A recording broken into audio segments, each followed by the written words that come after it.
pourrait lire ensemble dans l'Épître aux Éphésiens, au chapitre 1 et au verset 13.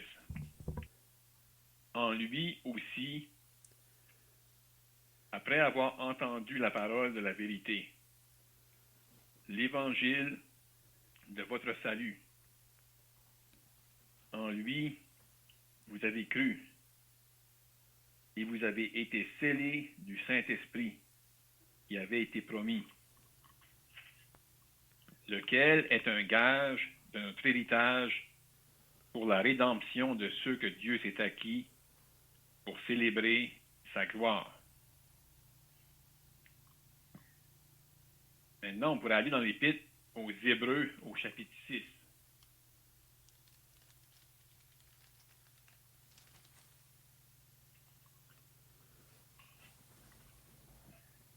Hébreux chapitre 6.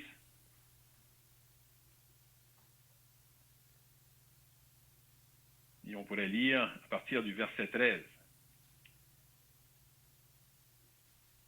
Lorsque Dieu fit la promesse à Abraham, ne pouvant jurer par un plus grand que lui, il jura par lui-même et dit, « Certainement, je te bénirai et je multiplierai ta postérité. » C'est ainsi qu'Abraham, ayant persévéré, obtint ce qui lui avait été promis. Or, les hommes jurent par celui qui est plus grand qu'eux, et le serment est une garantie qui met fin à tous leurs différends. C'est pourquoi Dieu, voulant montrer avec plus d'évidence aux héritiers de la promesse l'immuabilité de sa résolution, intervint par un serment, afin que par deux choses immuables, dans lesquelles il est impossible que Dieu mente, nous trouvions un puissant encouragement. Nous, dont le seul refuge a été de saisir l'espérance qui nous était proposée. Cette espérance, nous la possédons comme une ancre de l'âme, sûre et solide. Elle pénètre au-delà du voile, là où Jésus est entré pour nous, comme précurseur, ayant été fait souverain sacrificateur pour toujours, selon l'ordre de Melchisédek. Maintenant, on pourrait aller dans l'Épître aux Romains, au chapitre 4.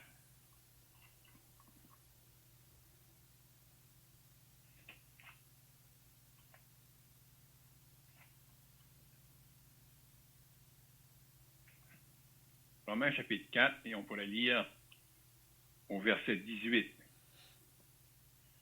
Si ça concerne Abraham, et on peut lire « Espérant contre toute espérance, il crut. Il devint ainsi le père d'un grand nombre de nations, selon ce qui lui avait été dit, telle sera ta postérité. » Maintenant, on pourrait aller au chapitre 8 de l'Épître aux Romains, et on va lire à partir du verset 22.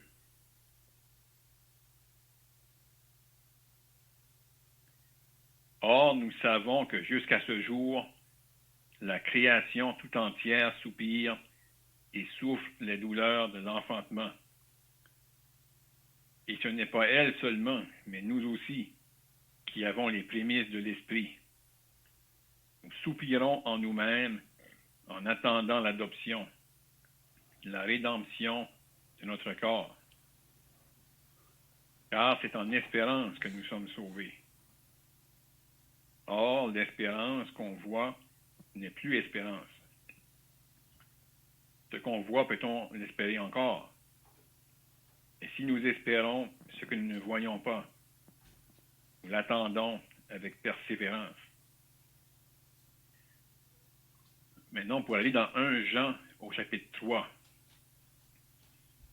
La première épître de Jean au chapitre 3.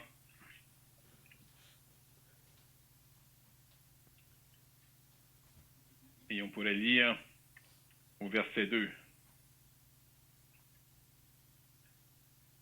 Bien-aimés, nous sommes maintenant enfants de Dieu. Et ce que nous serons n'a pas encore été manifesté. Mais nous savons que lorsqu'il paraîtra, nous serons semblables à lui, parce que nous le verrons tel qu'il est. Quiconque a cette espérance en lui-même se purifie comme lui-même est pur. Et pour un dernier passage, on pourrait aller dans Lamentation de Jérémie, au chapitre 3.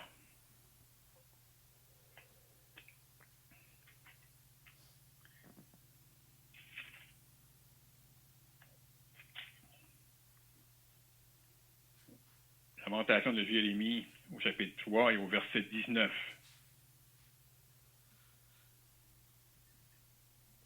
Quand je pense à ma détresse et à ma misère, à l'absinthe et au poison, quand mon âme s'en souvient, elle est abattue au-dedans de moi. Voici ce que je veux repasser en mon cœur, ce qui me donnera de l'espérance.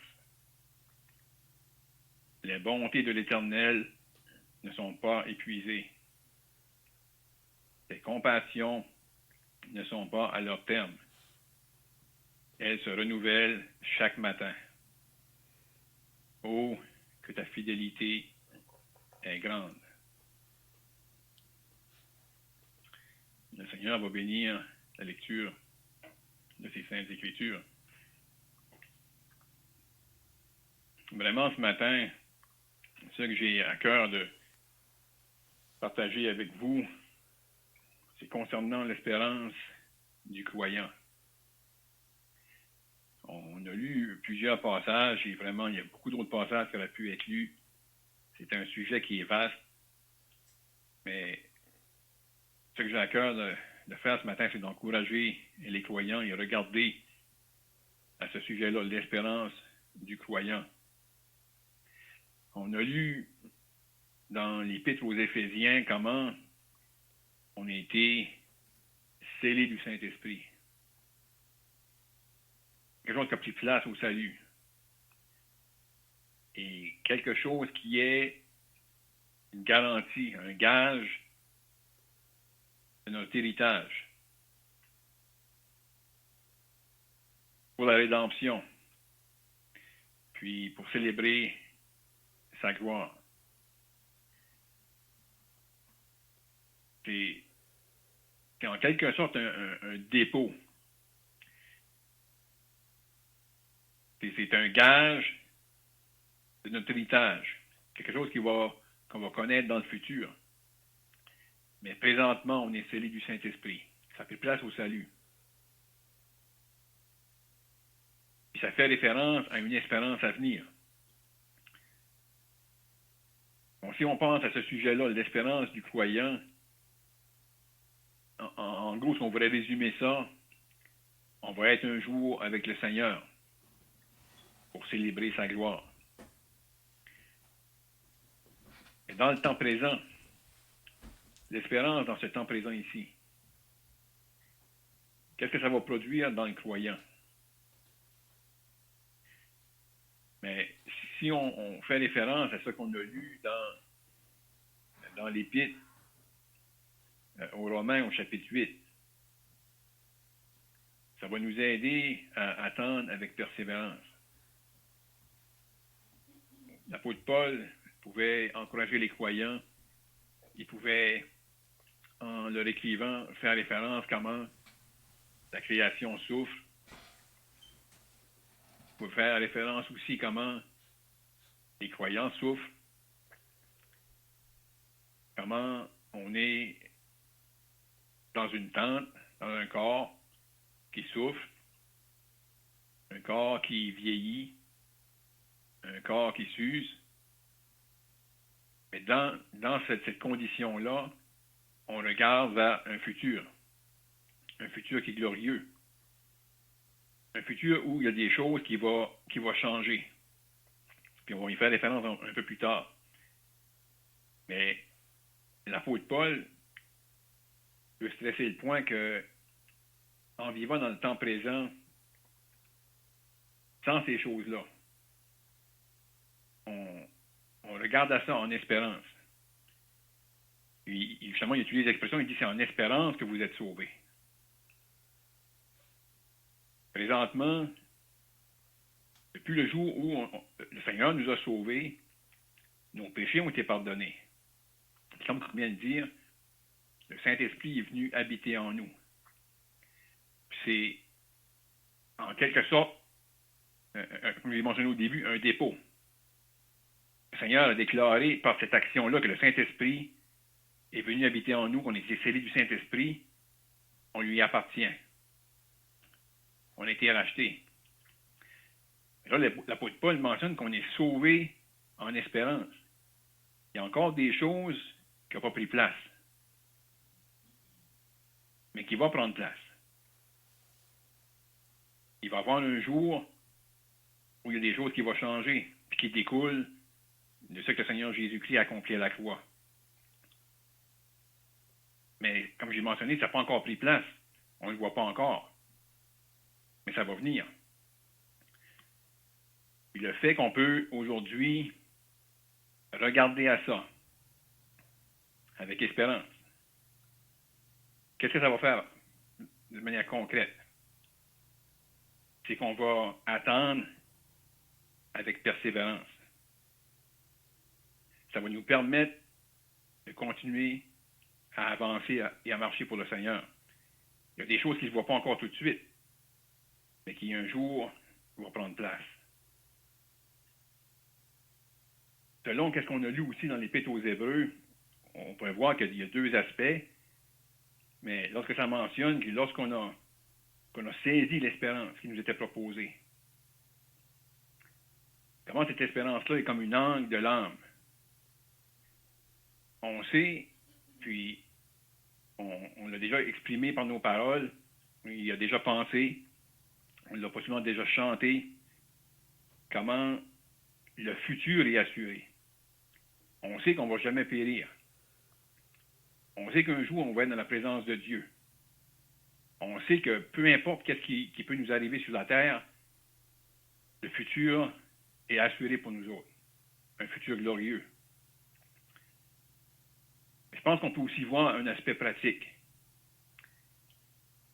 Le fait que ça mentionne que cette espérance-là, c'est comme une ancre de l'âme sûre et solide, qui pénètre au-delà du voile, où Jésus est entré. Notre espérance est en lui. Et le fait que c'est comparé comme une ancre de l'âme, si on pense à une ancre, lorsque le bateau est sur la mer, dans la tempête, et qu'on jette l'ancre. On ne voit pas l'ancre, mais l'ancre, au fond, qui s'accroche à quelque chose de solide, garde le bateau. Notre espérance dans la personne du Seigneur Jésus, où est-ce qu'il est présentement? Elle peut nous garder présentement sur la terre. Elle peut nous préserver dans des jours de tempête, des jours où on connaît des moments difficiles. De saisir mon espérance est en lui. Lui qui est dans la présence de Dieu. Puis un jour, c'est là que je vais être, avec lui.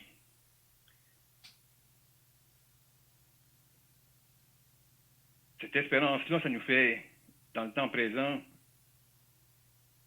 entrevoir le futur. Quelque chose, comme on a mentionné, qui n'a pas pris place au jour du salut, et qui va prendre place, éventuellement. Aujourd'hui, on a encore un combat dans notre corps, avec la chair. On sait qu'un jour, ça va être fini. Un jour, en vertu de ce qui était accompli à la croix. La nature du péché est encore en nous, la chair. avec qui il y a une bataille avec l'âme. Ça va prendre place, ça va prendre fin.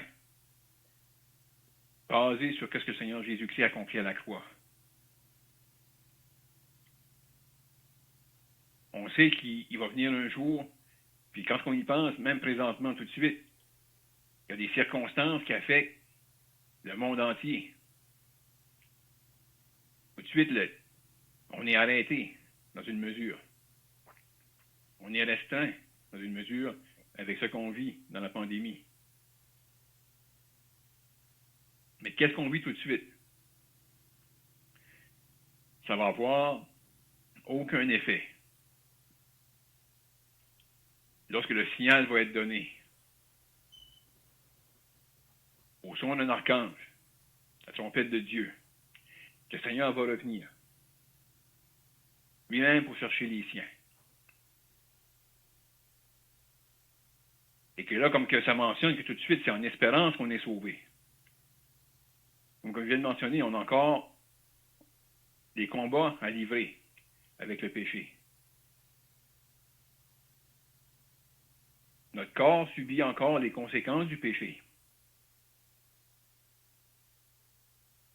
On peut essayer de maintenir notre corps en santé, mais notre corps vieillit, notre corps s'use, notre corps connaît la souffrance, notre corps connaît la maladie. Mais il va venir un jour où il va revêtir l'incorruptibilité et l'immortalité.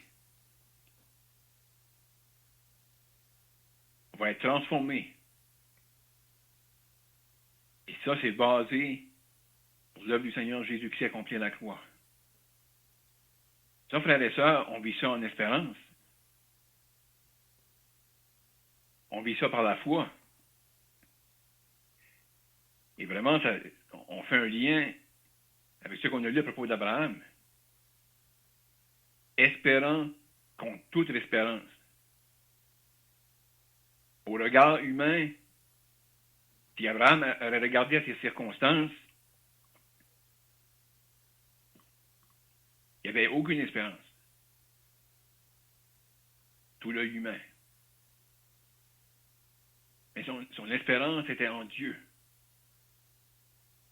En Dieu qui lui avait fait une promesse. Il a espéré contre toute espérance. Il a cru. Et éventuellement, il y a eu un fils. Le fils de la promesse. Dans le temps présent, il y a des choses, frères et sœurs, qu'on accepte par la foi. On s'appuie dessus parce que Dieu l'a dit. Puis en son jour, ça va avoir son accomplissement. On vit présentement dans un monde sans paix. On vit dans un monde d'injustice. Il va y avoir un jour qui va venir où, pour 1000 ans, il va y avoir un règne de paix, un règne de justice. Mais ça, on l'accepte par la foi. On le croit parce que Dieu dit. Parce que si on regarde à ce qui se passe dans le monde, rien ne pousse à croire que ça va venir à la paix et à la justice. Mais on sait que le Seigneur va venir. Le Seigneur va établir son règne. Donc le croyant, il a une grande espérance. On peut regarder vers le futur et dans les circonstances qui peuvent être difficiles, les circonstances qui peuvent être adverses, opposées à Dieu. On peut être sûr d'une chose. Dieu est au contrôle. ce que Dieu a dit qu'elle allait exécuter, il va le faire. En son temps, ça va prendre place. Et nous, comme enfants de Dieu, on sait, on va avoir part à ça. Le fait aussi de penser à l'espérance qu'on a, comme on a lu dans 1 Jean. Il va venir un jour où ça nous dit qu'on va être semblable au Fils de Dieu. Parce qu'on va le voir tel qu'il est. Ça laisse entrevoir que tout de suite, on ne peut pas tellement le sonder et le connaître et saisir à propos de toute sa personne. Et là, on va être dans un état où ça nous dit nous le verrons tel qu'il est. Puis là, on va être semblable à lui. On ne sera pas exactement comme lui. On va être semblable à lui.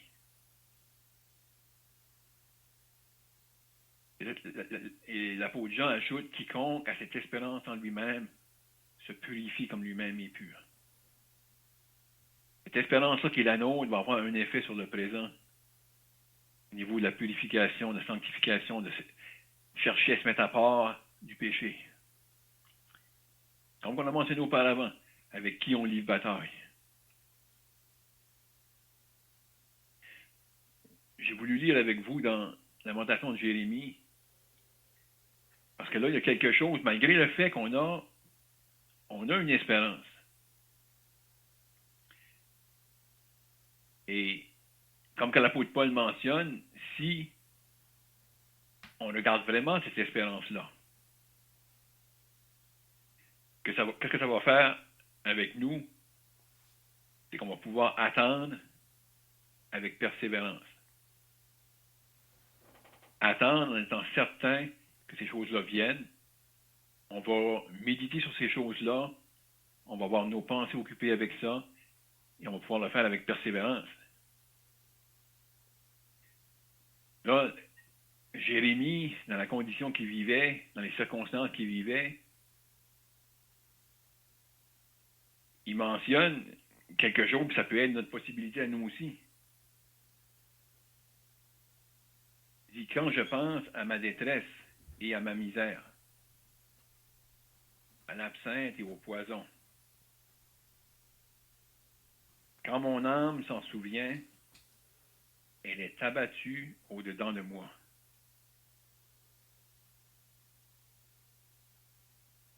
On peut, frères et sœurs, parfois, si on a les regards sur nos détresses, nos misères, nos difficultés. On a un exemple, Jérémie vivait des temps difficiles. Là, il disait quand il pensait à ça, son âme était abattue au-dedans de lui. Et là, il ajoute, il dit, voici ce que je veux repasser en mon cœur. Ce qui me donnera de l'espérance.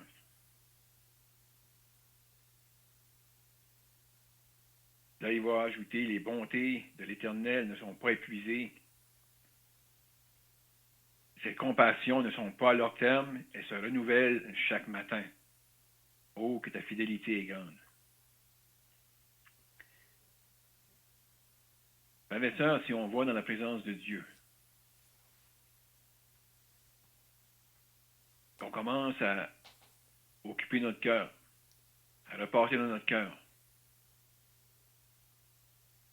les promesses que le Seigneur nous a données, des choses que lui a pu dire avec assurance qu'elle allait être notre part et qui va s'accomplir en son temps. Qu'est-ce que ça va faire? Ça va faire exactement ce que Jérémie mentionne, ça va donner de l'espérance. Donc, pensées vont être occupées avec ce qui est sûr, qui est totalement opposé au raisonnement humain. On va avoir nos pensées occupées avec ce qui s'en vient. Et au-delà de tout ce qu'on peut connaître et vivre présentement. Et qu'est-ce que ça va faire? On va pouvoir attendre avec persévérance. Et ça va être un peu comme Jérémie. Ça va être un jour à la fois. Les choses-là vont se renouveler chaque matin. Pensez à ce qui s'en vient. Vous savez, frères et sœurs, bientôt, même si tout de suite, il y a des choses qu'on vit présentement, puis il n'y a pas de différence entre nous autres et les inconvertis. Mais bientôt, il y a une différence qui va se faire.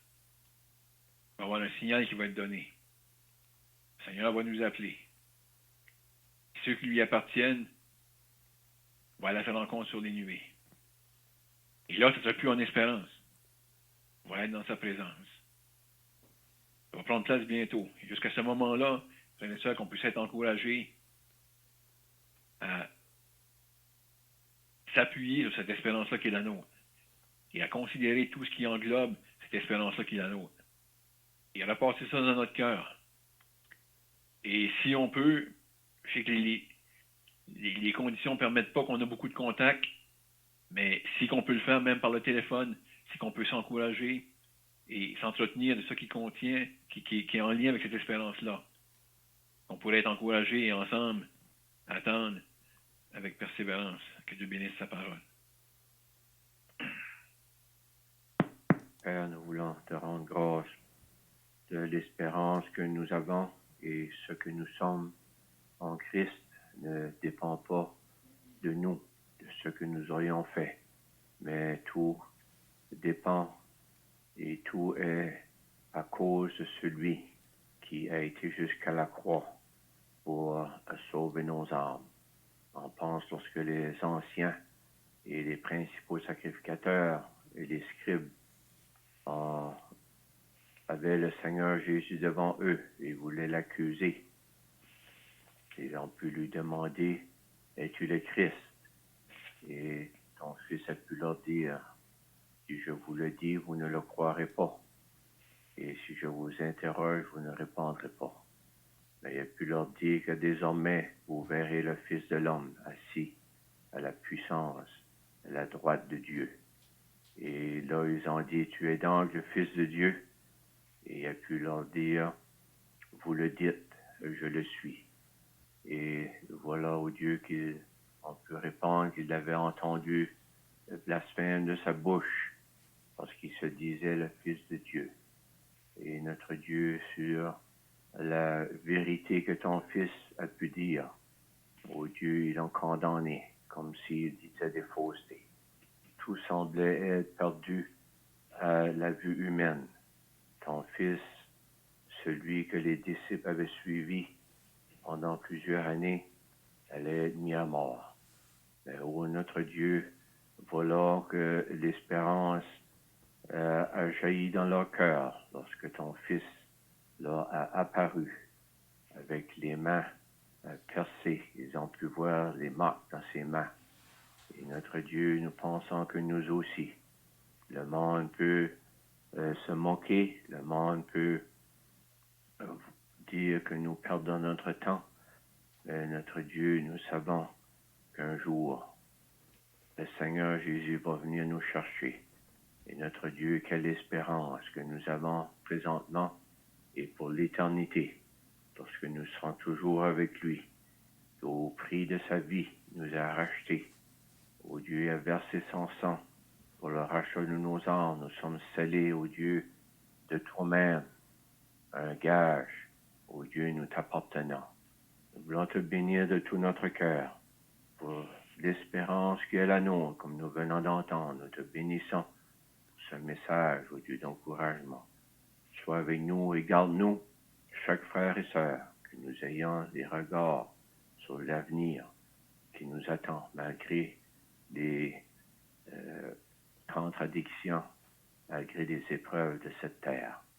Et on prie au Dieu pour d'autres âmes, même ce soir, pour entrer par la porte étroite et être sauvés.